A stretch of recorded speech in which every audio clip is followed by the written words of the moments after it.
एक जंगल में एक छोटा सा बकरी का बच्चा गोलू अपनी माँ से बिछड़ गया था। वह इधर-उधर भटक रहा था।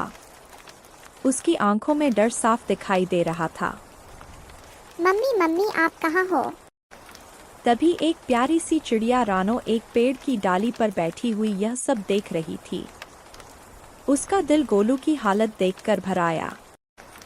बेचारा बच्चा कितना डरा हुआ है, मुझे इसकी मदद करनी चाहिए। रानो धीरे से नीचे उतरी और गोलू के पास जा पहुंची। अरे छोटे, क्या हुआ? तुम इतने उदास क्यों हो? मैं अपनी मम्मी से बिछड़ गया हूँ। मुझे नहीं पता कि मैं कहाँ हूँ और मुझे घर कैसे जाना है। चिंता मत करो गोलू, मैं तुम्हारी मदद जरूर करूँगी। मैं तुम्हारी मम्मी के पास लेकर चलूँगी। गोलू की आंखों में एक नई उम्मीद की किरण जागी। वह रानो के साथ चलने को तैयार हो गया। अनजान रास्तों पर एक नई दोस्ती की शुरुआत करते हुए रानो और गोलू घने जंगल के रास्तों पर आगे बढ़ रहे थे। अचानक एक झाड़ी के पीछे से एक लंबा चौड़ा भेड़िया निकला। उसकी आंखें चमक रही थी और उसकी मुस्कान कुछ खास भरोसेमंद नहीं लग रही थी। अरे वाह, एक छोटी सी चिड़िया और एक प्यारा सा बच्चा, तुम दोनों कहाँ जा रहे हो? इस घने जंगल में हम गोलू को उसके घर छोड़ने जा रहे हैं। वह अपनी मम्मी से बिछड़ गया है। कितनी अच्छी बात है, मैं इस जंगल को भली भांति जानता हूँ। मैं तुम्हें रास्ता दिखा सकता हूँ। सच में? क्या आप हमें हमारी मम्मी के पास ले चलेंगे? बिल्कुल, क्यों नहीं, मुझे छोटे बच्चों की मदद करना बहुत अच्छा लगता है। रानो भेड़िए की बातों से पूरी तरह सहमत नहीं थी। उसे भेड़िए की चमकती आंखों और बनावटी मुस्कान पर शक हो रहा था, लेकिन गोलू को जल्द से जल्द उसकी माँ के पास पहुंचाना भी जरूरी था। ठीक है, अगर आप हमें रास्ता दिखा सके तो बहुत अच्छा होगा। चलो मेरे पीछे पीछे आओ, मैं तुम्हें एक छोटा सा रास्ता बताता हूँ जिससे तुम जल्दी घर पहुंच जाओगे। रानो और गोलू भेड़िए के पीछे चलने लगे। रानो की नजर लगातार भेड़िए पर थी। उसका शक और गहरा होता जा रहा था। जंगल का रास्ता और भी घना होता जा रहा था। भेड़िए की चाल में एक अजीब सी तेजी आ गई थी, मानो वह किसी शिकार की तलाश में हो। गोलू थकान से चूर हो चुका था। भैया, हम कब तक चलेंगे? मुझे बहुत भूख लगी है और मेरी टांगे भी दुखने लगी हैं। बस थोड़ी ही दूर है छोटे, वहाँ एक नदी है, हम वहाँ आराम कर लेंगे और कुछ खाना भी ढूंढ लेंगे। रानो भेड़िए की बातों पर जरा भी यकीन नहीं कर रही थी। उसे भेड़िए के इरादों पर शक हो रहा था। अचानक भेड़िया एक सुनसान जगह पर रुक गया और पीछे मुड़कर रानो और गोलू की ओर घूरने लगा। उसकी आंखों में अब एक शिकारी की चमक थी। अब बहुत हुआ, अब तुम दोनों मेरे शिकार बनोगे। रानो दीदी, ये क्या कह रहा है? हमें बचाओ, डरो मत। गोलू, मैं तुम्हें कुछ नहीं होने दूंगी। अरे छोटी चिड़िया, तुम मेरा क्या बिगाड़ लोगी?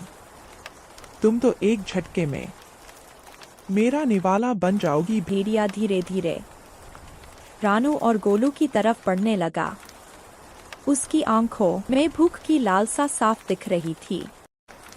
रानो जानती थी कि अगर उसने कुछ नहीं किया तो भेड़िया उन दोनों को निगल जाएगा।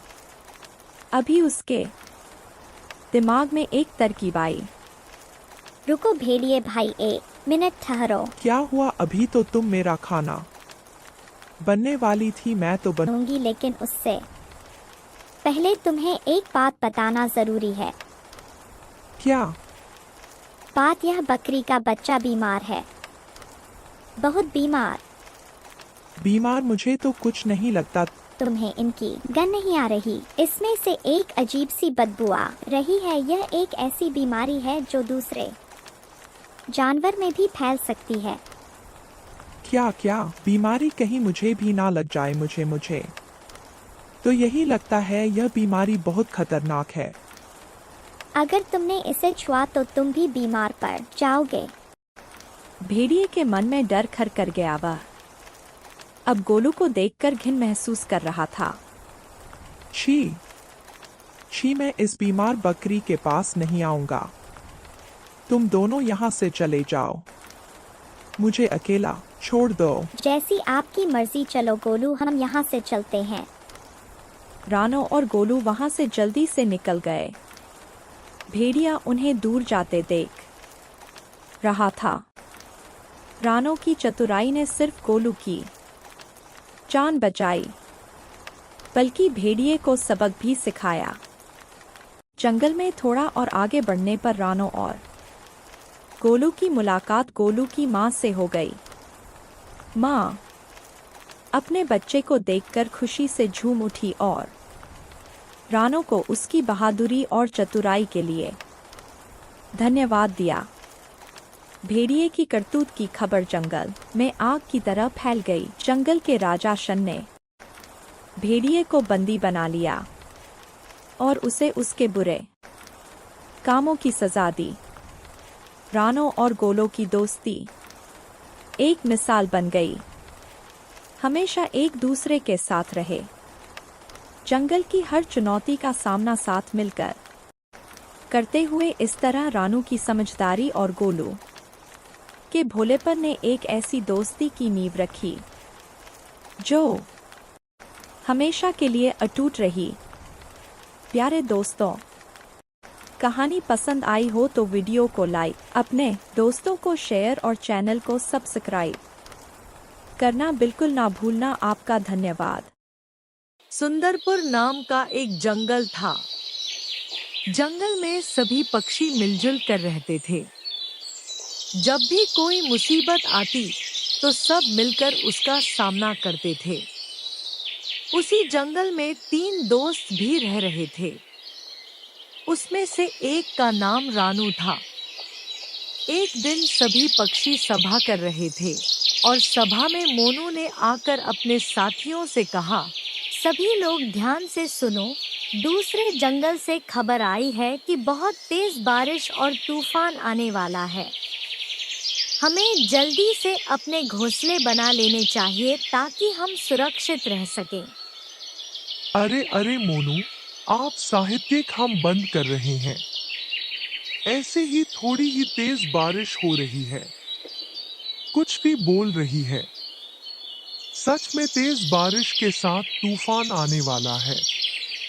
आप लोग इसकी बातें बिल्कुल मत समझिए। ये तो डरपोक है और आप सब भी डरपोक बन रहे हो जो इस मोनू की बातें सुन रहे हो। कोई तूफान नहीं आने वाला, समझो तुम लोग, कालू कोवा ने बताया। सच में वह बहुत ही घटिया और कपटी था। वह पत्रकारों को हमेशा परेशान करने का रास्ता ढूंढा करता था। क्या तुम दुखी हो? मत हो। कालू कौवा तो ऐसा ही है। अच्छा हुआ तुमने बारिश के बारे में हमें पहले से ही बताया था, हान मौसी ने कहा। अब बारिश से बचने के लिए हम कोई डिजाइन भी ढूंढते हैं। बाकी हम सभी को अपना अच्छा घोंसला बनाना है और घर के साथ हमारे खाने का प्रबंध भी करना है। बारिश में खाना बाहर नहीं जा सकता है। बिल्कुल सही कह रही हो, रानू ने कहा। हम तेज बारिश में अच्छा घोंसला बना लें और खाने का भी प्रबंध कर लें। इसके बाद सभी पक्षी अपना घोंसला बनाते हैं। वे अच्छी जगह की तलाश में निकलते हैं। देर के बाद रानू को बहुत अच्छी जगह मिलती है। देखो तो सही, यह कितनी अच्छी है जहां हम यहां पर अपना घोंसला बना सकते हैं। यहाँ पर बारिश का पानी भी नहीं आता है। मोनू और मौसी 3 एक साथ लगातार बातें कर रहे हैं। क्या वह हम लोगों का घर है तो बहुत ही अच्छा बन गया है। अब बारिश की कोई चिंता नहीं है। अच्छा हुआ बारिश आने से पहले हमने अपना घोंसला बना लिया। लेकिन अनाज का प्रबंध नहीं हो पाया, मोनू ने कहा। मैं तो बहुत थक गया हूँ। कोई बात नहीं मौसी, रानू ने कहा। आप आराम से रहें। हम आपके लिए अनाज प्रबंध कर लेंगे। जब हमने मिलकर घर बनाया तो हम अनाज का प्रबंध भी आराम से कर सकते हैं। कालू कौवा अनाज लेने जंगल में चला जाता है। कहीं और दूसरी ओर झील के पास उसे एक बहुत ही पुराना सा घोंसला मिल जाता है। कोई दिखाई नहीं दे रहा है। खैर, किसी का नहीं तो अब यह मेरा हुआ, उसने कहा। मुझे घर बनाने की भी जरूरत नहीं पड़ी। मुझे बना बनाया घर ही मिल गया। कालू कौवा को पुराना घर देखकर बहुत खुशी हुई। अचानक से एक दिन बारिश शुरू हो जाती है और पूरे जंगल में तेज बारिश शुरू हो जाती है। कितना अच्छा हुआ जो हमने अपना घर सही समय पर बना लिया, मोनू ने कहा। आज हमारा क्या होगा? हम इस तेज बारिश में कैसे बचेंगे? बिल्कुल ठीक कह रही हो, रानू ने कहा। इतनी तेज बारिश हो रही है। हमने मोनू की बात मान ली होती तो हम बहुत जल्दी सो जाते। अब कालू कौवा पुराने घर में ही बैठा था और पूरे घर में पानी टपकता है। मोनू तो बिल्कुल ठीक कह रही थी। बारिश आना घर ठीक है। मुझे तो यहाँ बहुत ठंड लग रही है। कोई बात नहीं, मैं एक काम करता हूँ, कालू ने सोचा, और उसके दोस्तों के पास जाऊंगा और उनसे खाना मांगूंगा। वह वापस आता है।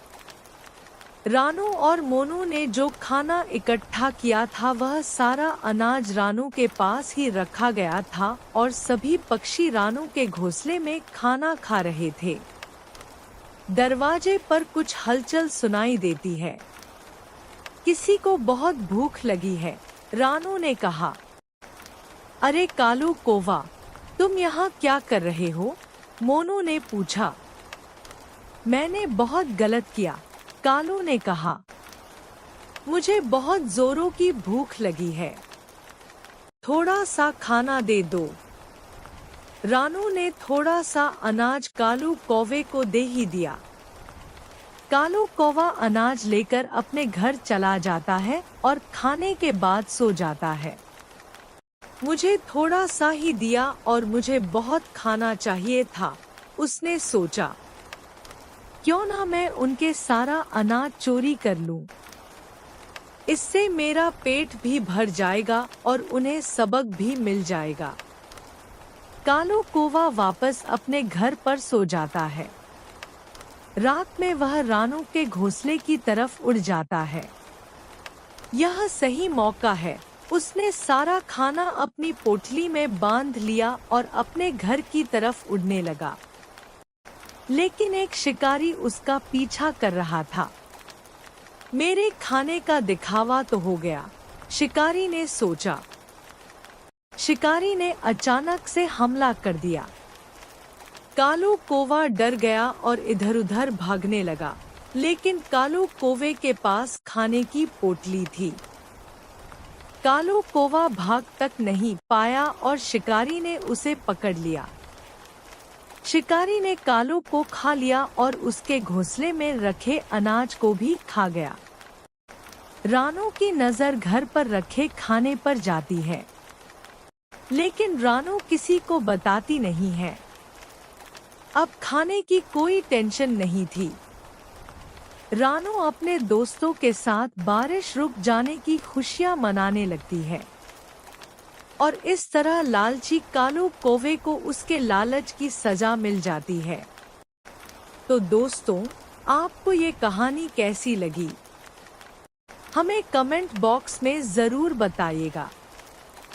अगर कहानी अच्छी लगी हो तो इसे लाइक कीजिएगा और चैनल को सब्सक्राइब भी करें। लाडू चिड़िया पेट से है और वह जल्द ही अंडे देने वाली है, लेकिन वह बहुत चिंतित है क्योंकि उसने अभी तक अपना पक्का घोंसला नहीं बनाया है। मेरे अंडे जल्द ही इस दुनिया में आने वाले हैं। जब मैं माँ बनूंगी तब मुझे मेरे अंडों को गर्म और सुरक्षित रखना होगा, लेकिन मैंने तो अपना घोंसला बनाया ही नहीं। अब मुझे देर नहीं करनी चाहिए। पहले मुझे एक अच्छी जगह की तलाश करनी होगी। लाडो अपने घोंसले के लिए अच्छी जगह की खोज में निकल पड़ी। थोड़ा आगे जाने पर लाडो को एक चिड़िया दिखाई देती है। वह उसके पास आ जाती है। अरे मौसी, क्या यहाँ कहीं पर घोंसला बनाने के लिए सुरक्षित जगह है? तुम मुझे क्यों पूछ रही हो? पूरे जंगल की मदद करने का ठेका अकेले क्या मैंने ही लिया है? चल भाग यहाँ से। ठीक है, कोई बात नहीं। लाडो चिड़िया वहाँ से चली जाती है। थोड़ा आगे जाने पर उसे एक कालू कौवा और एक कौवी दिखाई दी। वह दोनों के पास चली गई। सुनिए कौवे भैया, मेरा नाम लाडो है। क्या आप मेरी एक मदद करोगे? बोलो चिड़िया, क्या मदद चाहिए तुम्हें? मैं पेट से हूँ और जल्द ही अंडे देने वाली हूँ। मुझे एक सुरक्षित घोंसला बनाना है। उसके लिए मुझे एक अच्छी और सुरक्षित जगह की तलाश है और ऊपर से इतनी तेज बारिश भी चल रही है। क्या आप मुझे यह बता सकते हैं कि यहाँ पर सुरक्षित जगह कहाँ पर है? कालू की बीवी ने कहा। अच्छा तो फिर जगह ही क्यों, हम तुम्हें बना बनाया घोंसला ही दिखा देते हैं। नया घोंसला वो कहाँ पर है गोरी? आप तो चुप ही रहो कालू जी, आपको तो कुछ पता ही नहीं होता। क्या आप सच बोल रही हो? अगर बना बनाया हुआ घोंसला मिल जाए तब तो मेरी चिंता ही मिट जाएगी। और इतनी तेज बारिश में मैं लकड़ियाँ भी कहाँ से लाऊंगी? और नहीं तो क्या, अब ऐसी हालत में कहाँ पर घोंसला बनाती फिरती? यहाँ से आगे जाओ और बाएं मुड़ जाना। वहाँ पर एक बना बनाया घोंसला है, तुम वहाँ पर रह सकती हो। और हाँ, हमारा नाम किसी को मत बताना। तुम्हारे अंडे वहाँ पर सुरक्षित रहेंगे। आप कितनी अच्छी हो कवि बहन, आपका बहुत बहुत शुक्रिया। वो तो मैं हूँ ही चिड़िया, क्यों कालू जी? अब मैं चलती हूँ। एक बार फिर से आप दोनों का बहुत बहुत शुक्रिया। लाडू चिड़िया वहाँ से चली जाती है। कालू कौवा सोचने लगता है और गोरी से कहता है। गोरी, कहीं तुमने उस चिड़िया को चील के घर का पता तो नहीं बताया ना? अरे कालू जी, कोई भी मुंह उठा के हमसे मदद मांगने आ जाता है, और हम क्या यहाँ पर बिना काम के बैठे हैं जो हर किसी की मदद करेंगे। अब जब शिकारी चील उस चिड़िया को खाएगा तब आएगा असली मजा। लाडू चिड़िया गोरी के बताए हुए घोंसले के पास आ जाती है। अरे वाह, यह घोंसला तो कितना बड़ा है। गोरी बहन ने सच कहा था। चलो, मैं अब घोंसले के अंदर जाकर देखती हूँ। लाडू चिड़िया ने घोंसले के अंदर आकर देखा तो वहाँ पर बहुत सारे अंडों के छिलके पड़े हुए थे। लगता है यहाँ पर बहुत सारे पंछियों ने अपने अंडे दिए हैं। पहले मुझे इसे साफ करना होगा। लाडू चिड़िया घोंसले को साफ करने लगी। थोड़ी देर बाद चिल अपने घोंसले के पास आ गया। उसने देखा घर का दरवाजा तो खुला है। वह समझ गया कोई उसके घर के अंदर घुस गया है। अरे, यह मेरे घर में कौन घुस गया है? मुझे अंदर जाकर देखना होगा। चील घर के अंदर चला जाता है। वह वहां देखता है एक चिड़िया उसके घर में बैठी हुई है और उसने पूरे घोंसले को साफ कर दिया है। चील को यह सब देखकर गुस्सा आ गया। अरे ओ चिड़िया, क्या तुम्हें अपनी जिंदगी प्यारी नहीं है जो तुम मेरे घोंसले में आकर बैठ गई? चील को देखकर पहले तो लाडो डर गई, पर उसने चील का सामना करने का फैसला लिया। चील भाई, क्या यह आपका घर है? मुझे नहीं पता था।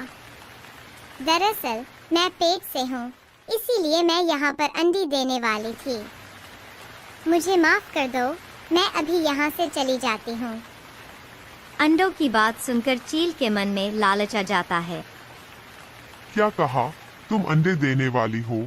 चील मन ही मन सोचने लगा, अरे वाह, अगर इस चिड़िया के अंडे खाने को मिल जाएं तो मजा ही आ जाएगा। पहले मैं इस चिड़िया के अंडों को खाऊंगा, फिर इस चिड़िया को खा जाऊंगा। अब इस चिड़िया को कुछ भी करके यहीं पर रोकना होगा। क्या हुआ चील भाई, आप कहाँ पर खो गए? अरे चिड़िया, तुमने मुझे यह पहले क्यों नहीं बताया कि तुम पेट से हो? तुम यहाँ पर रह सकती हो। मेरे पास एक और घोंसला है, मैं वहाँ पर रह लूंगा। अरे नहीं नहीं, उसकी कोई जरूरत नहीं है, मैं यहाँ से चली जाती हूँ। अरे चिड़िया, तुम मुझ पर भरोसा कर सकती हो। मैंने अभी तक बहुत सारे पंछियों की मदद की है। मैं एक अच्छा चील हूँ। अगर तुम मेरे घर में रहोगी तो सबको यही लगेगा कि यहाँ पर एक चील रहता है और कोई यहाँ पर आने की हिम्मत नहीं करेगा। तुम्हारे अंडों के लिए इससे ज्यादा सुरक्षित जगह कहीं पर नहीं हो सकती। चील ने लाडू चिड़िया को अपने बातों में फंसा लिया। लाडू चिड़िया ने वहीं पर रहने का फैसला किया। ठीक है, अगर आप सच में मेरी मदद करना चाहते हो तो मैं यहीं पर अपने अंडे दे दूंगी।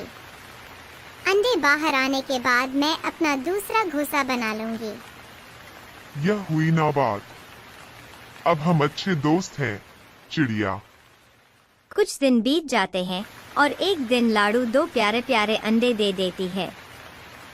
मेरे प्यारे प्यारे बच्चों, अब मुझे हमारे लिए एक नया घोंसला बनाना होगा।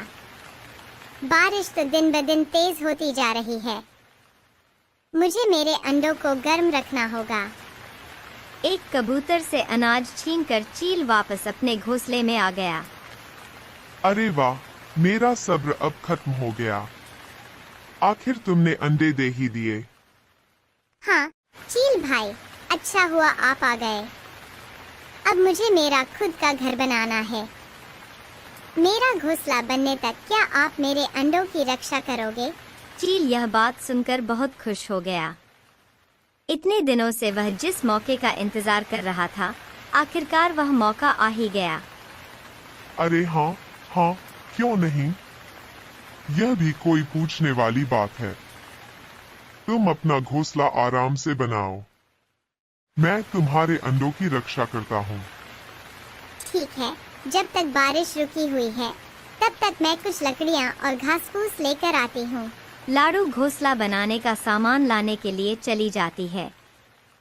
आखिर यह दिन आ ही गया, लेकिन इन अंडों को खाने से पहले मैं पीने के लिए पानी लेकर आता हूँ। इतना कहकर चील वहाँ से चला गया। अरे कालू जी, आखिर उस चिड़िया का क्या हो गया होगा? उस चील ने उसे खाया होगा ना? हमें क्या करना है गोरी, जाने दो। अरे ऐसे कैसे? चलो हम वहाँ जाकर देखते हैं। वह दोनों शिकारी चील के घोंसले के पास आ जाते हैं। चलिए कालू जी, घोंसले के अंदर जाकर देखते हैं उस चिड़िया का क्या हाल हो गया है। अरे गोरी, अगर चील अंदर हुआ तो हमारा क्या होगा? पहले इस बात का सोचो। हाय रे रे, मेरी फूटी किस्मत। मेरा पति कितना डरपोक है। कालू जी, आप बेकार में ही डर रहे हो, डरपोक कहीं के। आओ मेरे पीछे पीछे। अरे कालू जी, यहाँ पर तो कोई भी नहीं है, बस ये अंडे हैं। पर ये अंडे किसके हो सकते हैं? तभी वहाँ पर लाडो आ जाती है। अरे गोरी भाभी और कालू भैया, आप दोनों यहाँ पर? अरे कालू जी, ये मैं क्या देख रही हूँ? चिड़िया का भूत। अरे गोरी भाभी, मैं कोई भूत नहीं हूँ, मैं लाडो हूँ और यह मेरे अंडे हैं। क्या मतलब तुम जिंदा हो? उस चील ने तुम्हें नहीं खाया? नहीं नहीं, वो चील भाई तो बहुत ही अच्छे हैं। उन्होंने मुझे यहाँ पर रहने की इजाजत दे दी और वो मेरे अंडों की रक्षा भी कर रहे हैं। अब हम अच्छे दोस्त बन चुके हैं। यह सब आपकी वजह से हुआ है, गोरी भाभी। मेरी वजह से? यह तुम क्या कह रही हो? उस चील ने तो सारा मजाक खराब कर दिया। अगर ऐसी बात है तो अब हम यहाँ पर रहेंगे और हम भी उस चील से दोस्ती करेंगे। और जरा सोचो, अगर हम चील से दोस्ती करेंगे तो सारे बंची हमसे डर के भागेंगे। हम भी इस जंगल के खतरनाक पंछी बन जाएंगे। सुनो चिड़िया, तुम अपने अंडे लेकर यहाँ से चली जाओ। क्या? ये आप क्या कह रही हो गोरी भाभी? बारिश बहुत तेज है, इसीलिए मैंने अभी तक मेरा घोंसला नहीं बनाया है। मैं अपना घोंसला बनाने के बाद मेरे अंडे लेकर यहाँ से चली जाऊंगी। वह सब मुझे नहीं पता। तुम अभी क्या भी यह जगह खाली करो। लाडू मजबूर थी, वो अपने अंडे लेकर वहाँ से चली जाती है। गोरी कवि ने भी अपने अंडों को चील के घोंसले में लाकर रख दिया। चलिए कालू जी, हम खाने के लिए कुछ लेकर आते हैं। हाँ हाँ, चलो, मुझे भी बहुत भूख लगी है। फिर वो दोनों वहाँ से चले जाते हैं। थोड़ी देर बाद चील वहाँ पर आ जाता है। चलो, अब इन अंडों को खाते हैं। चील उन अंडों को खाने ही वाला था, तभी उनमें से 2 कौवे के बच्चे बाहर आ जाते हैं। चील उन्हें देखकर चौंक जाता है। अरे ये क्या? चिड़िया के अंडों से कौवे के बच्चे कैसे बाहर आ गए? तभी कालू और गोरी वहाँ पर आ जाते हैं। क्योंकि चील भाई, यह चिड़िया के नहीं, हमारे अंडे हैं। क्या? तुम कौन हो और वह चिड़िया और उसके अंडे कहाँ पर गए? उस चिड़िया को तो भगा दिया मैंने। चील भाई, अब आप उस चिड़िया के नहीं, हमारे दोस्त हो। चील गोरी की यह बात सुनकर गुस्से से आग बबूला हो जाता है। तुम्हारा दोस्त बनने के लिए मेरा दिमाग खराब हो गया है क्या? अब तुम दोनों मेरे हाथ से नहीं बच पाओगे। तुमने मेरा बना बनाया सारा प्लान चौपट कर दिया। ऐसा कहकर चील उन दोनों को मार मार कर उनकी हड्डी पसली एक कर देता है। अरे कालू जी, भागो यहाँ से। अरे बाप रे, इस गोरी के चक्कर में बहुत पिटाई हो गई आज। वो दोनों जैसे तैसे करके अपनी जान बचाकर वहाँ से भाग जाते हैं। इधर रानू चिड़िया ने लाडू चिड़िया का घोंसला बनाने में मदद की। तुम्हारा बहुत बहुत शुक्रिया रानो बहन। कुछ दिनों बाद लाडो के भी अंडों से 2 प्यारे प्यारे बच्चे बाहर आ गए। मेरे प्यारे बच्चों, तुम्हारा इस दुनिया में स्वागत है। लाडू अपने बच्चों के साथ अपने घोंसले में हंसी खुशी से रहने लगी। तो दोस्तों, कैसी लगी आपको ये कहानी? अगर आपको ये कहानी पसंद आई हो तो हमें कमेंट करके जरूर बताइए। अगर आपको हमारी कहानियाँ पसंद आती हैं तो हमारे चैनल को सब्सक्राइब करना ना भूलें और इस वीडियो को लाइक करें। इससे हमें और भी शानदार कहानियाँ लाने की प्रेरणा मिलती है। आपके सपोर्ट के बिना ये संभव नहीं है, तो जुड़िए हमारे साथ और चलिए मिलकर सुनते हैं और भी मजेदार कहानियाँ।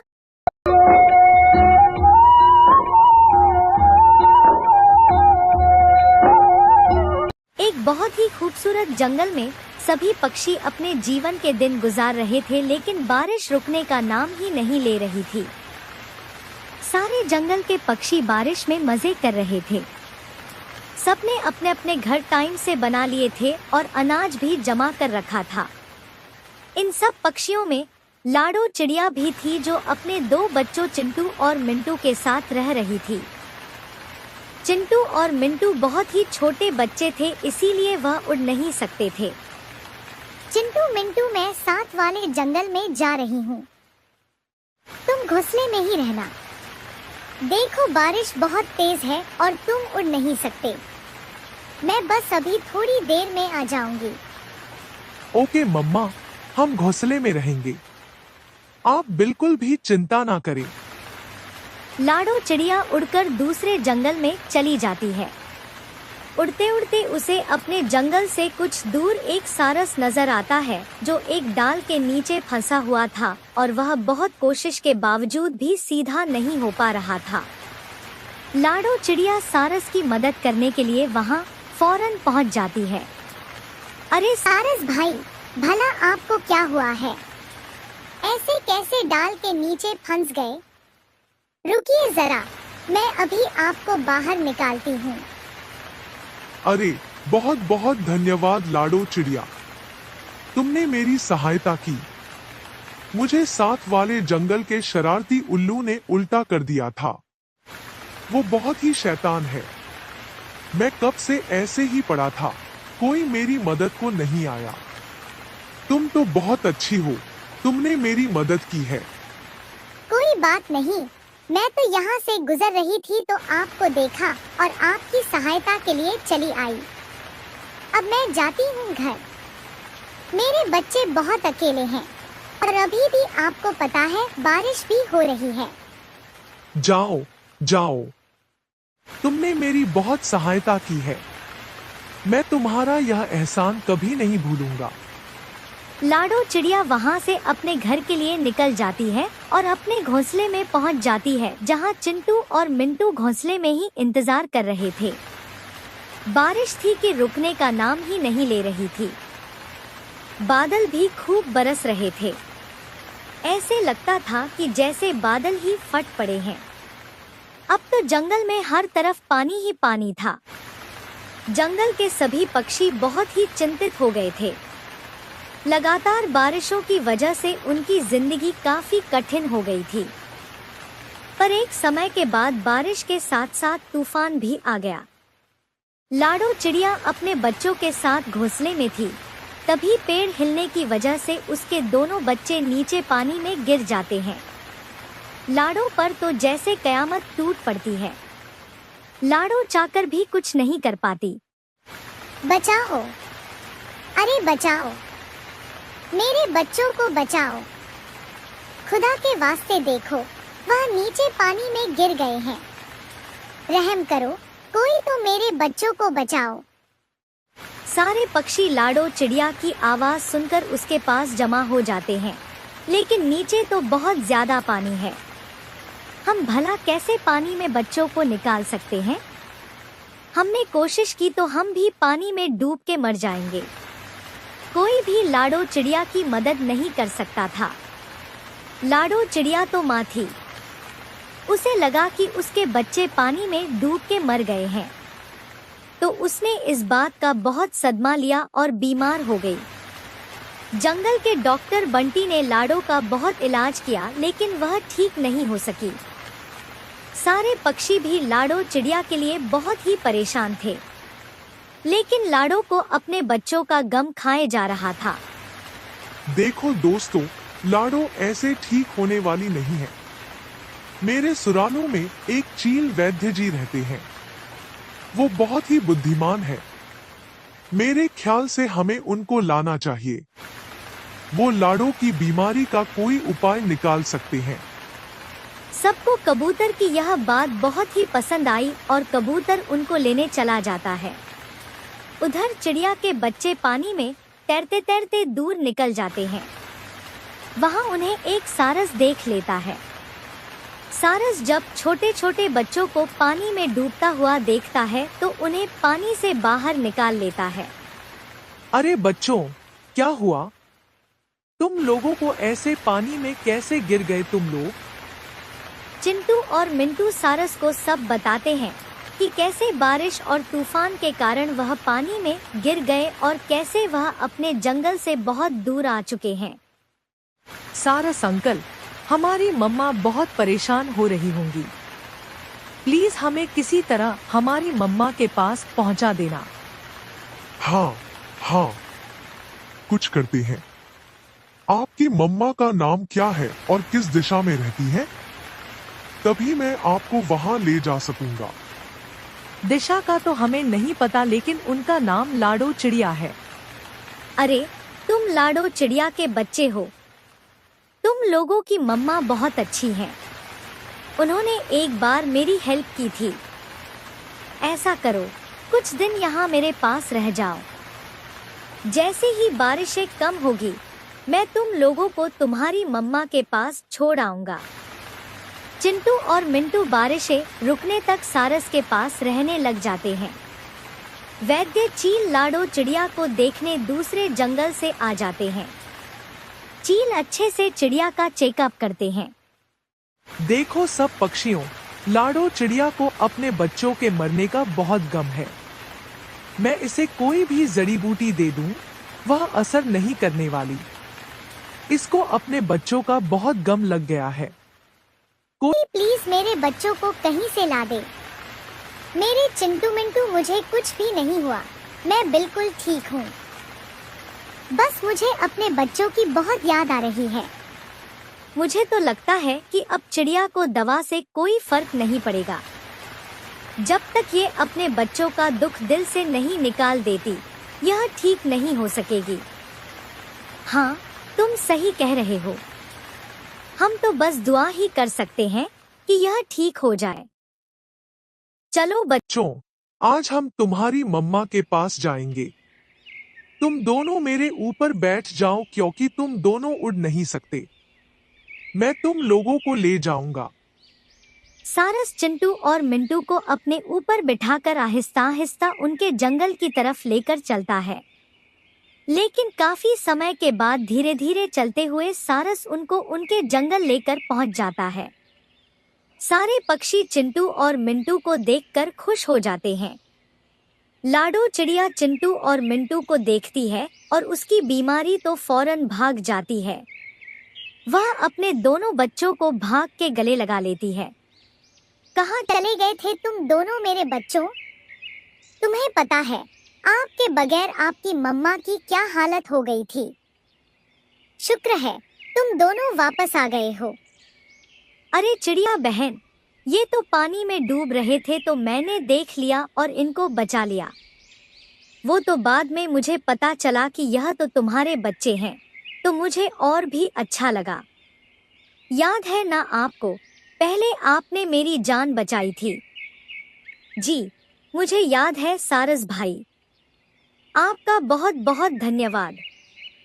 आपने मेरे बच्चों की जान बचाई, वरना मैं तो गम से मर जाती। सही कहते हैं, माँ का प्यार बहुत ही सच्चा होता है। देखो, अभी तो लाडो बहन मरने वाली हो गई थी और अब देखो, बच्चों को देख के तो इसकी बीमारी जैसे रफू चक्कर हो गई है। ऐसे लग रहा है जैसे कुछ हुआ ही ना हो इसको। हाँ, सही कह रही हो। माँ चीज ही ऐसी है। देखो, लाडो चिड़िया तो अब कितनी खुश है और ऐसे सभी हंसी खुशी रहने लग जाते हैं। इस कहानी से हमें सबक मिलता है कि माँ बाप का प्यार सबसे ज्यादा सच्चा होता है। अगर हम परेशानी में हो तो वह भी परेशानी में आ जाते हैं। इसीलिए हमें अपने माँ और पिता की इज्जत करनी चाहिए, क्योंकि वह हमसे बहुत ज्यादा प्यार करते हैं। तो दोस्तों, आपको ये कहानी कैसी लगी? हमें कमेंट बॉक्स में जरूर बताइएगा। अगर कहानी अच्छी लगी हो तो इसे लाइक कीजिएगा और चैनल को सब्सक्राइब भी करें। साथ ही बेल आइकन भी दबाइए ताकि आपको हमारी नई कहानियां सबसे पहले मिले।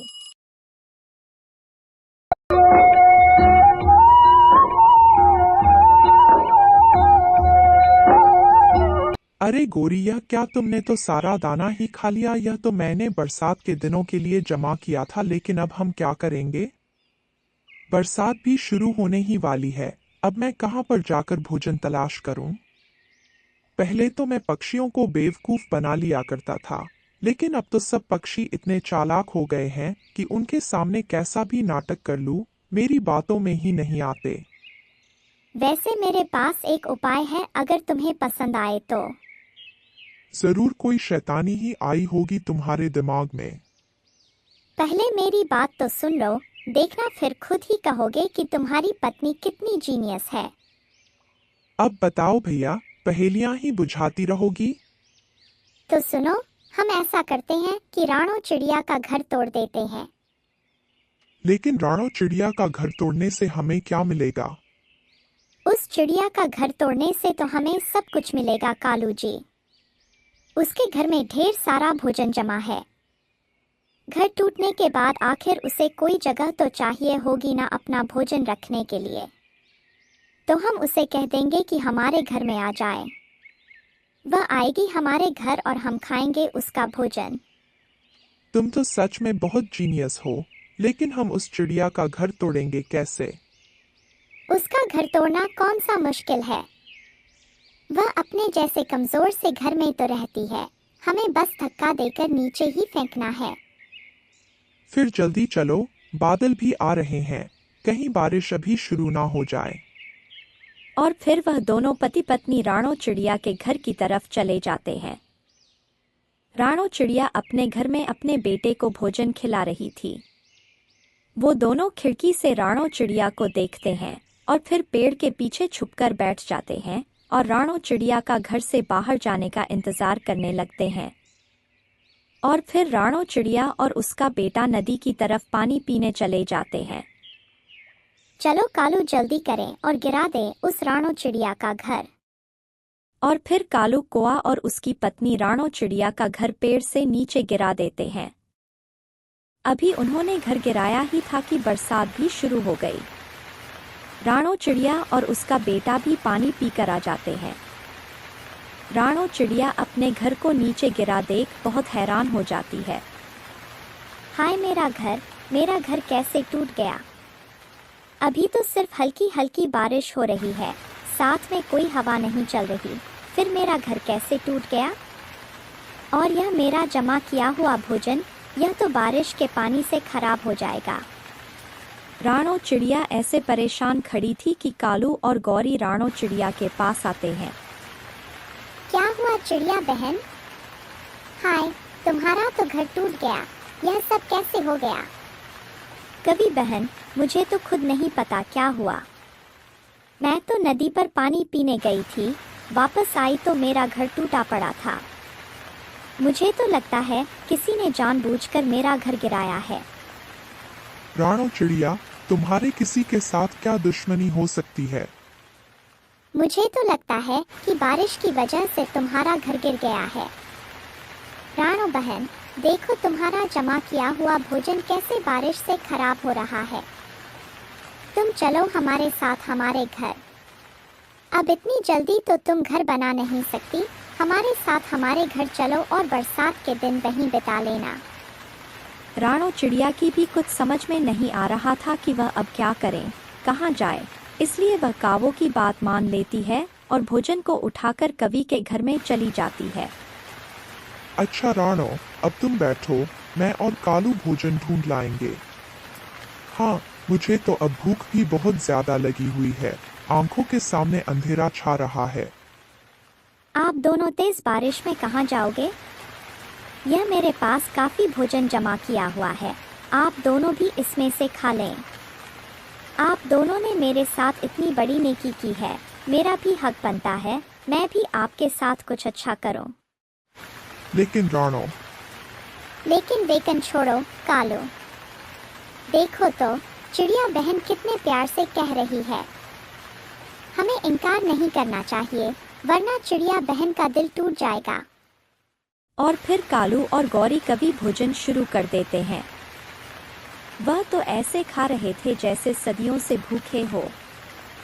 राणो चिड़िया बेचारी तो उनके मुंह को देखे जा रही थी और फिर ऐसे ही रात हो जाती है। बारिश ऐसी हो रही थी कि रुकने का नाम नहीं ले रही थी और फिर वह सब सो जाते हैं। सुबह हो जाती है और बारिश वैसे ही हुई जा रही थी। राणो चिड़िया उठ जाती है, जबकि कालू कौआ और गौरी अभी तक सोए हुए थे। उठो बेटा, तुम बैठो, मैं अभी तोते से मिलकर आती हूँ, मुझे उससे एक ज़रूरी काम है। मैं आकर तुम्हें नाश्ता करवाती हूँ। और फिर राणो चिड़िया वहाँ से चली जाती है। राणो चिड़िया के जाने के बाद कालू और गौरी भी उठ जाते हैं। ओए छोटे बच्चे, तेरी माँ कहाँ गई है? मम्मा तोते अंकल से मिलने गई है। चल गौरी, अब नाश्ता कर ले, मुझे भूख भी बहुत लग गई है। गौरी, यह भोजन तो हम अभी खत्म कर देंगे, इसके बाद हम कहाँ से खाएंगे? इसके बाद वो चिड़िया ढूंढकर लाएगी भोजन और हम घर बैठकर खाएंगे। अच्छा, अब खाना शुरू करो, कहीं वो चिड़िया आ ना जाए। और फिर वह दोनों पति पत्नी भोजन खाना शुरू कर देते हैं। वह मासूम छोटा बच्चा उन्हें ऐसा खाता देख रहा था। उसके देखते देखते वह दोनों सारे का सारा भोजन ही खत्म कर देते हैं और फिर राणो चिड़िया भी आ जाती है। यह क्या, आपने मेरा सारा भोजन ही खा लिया? अभी तो मुझे अपने बेटे को नाश्ता करवाना था। तो जाकर ढूंढ लो, हमने तुम्हें अपने घर में आश्रय दिया और तुम हमें बातें सुना रही हो। अगर हमारे घर में रहना है तो उसके बदले में तुम्हें हमें भोजन ला कर देना होगा, नहीं तो तुम अपना कहीं और बंदोबस्त कर लो। मैं ऐसी बरसात में कहाँ से भोजन ढूंढ कर लाऊंगी? तो फिर हमारा मुंह क्या देख रही हो? ले जाओ अपने बेटे को यहाँ से, वैसे भी हमें अकेले रहने की आदत है। रात भी तुम्हारी वजह से हमने बहुत मुश्किल से गुजारी है। राणो चिड़िया तो गौरी और कालू की बातें सुनकर हैरान रह जाती है। वह बहुत कमजोर थी और कभी शक्तिशाली। वह अपने बेटे को साथ लेती है और चुपचाप वहां से चली जाती है। थोड़ी दूर जाकर राणो चिड़िया को एक पेड़ में सुराख नजर आता है। वह सुराख काफी बड़ा था।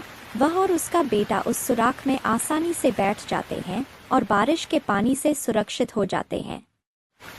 अभी वह बैठे ही थे कि आवाज आती है और आसमान से बिजली निकलकर नीचे गिरती है।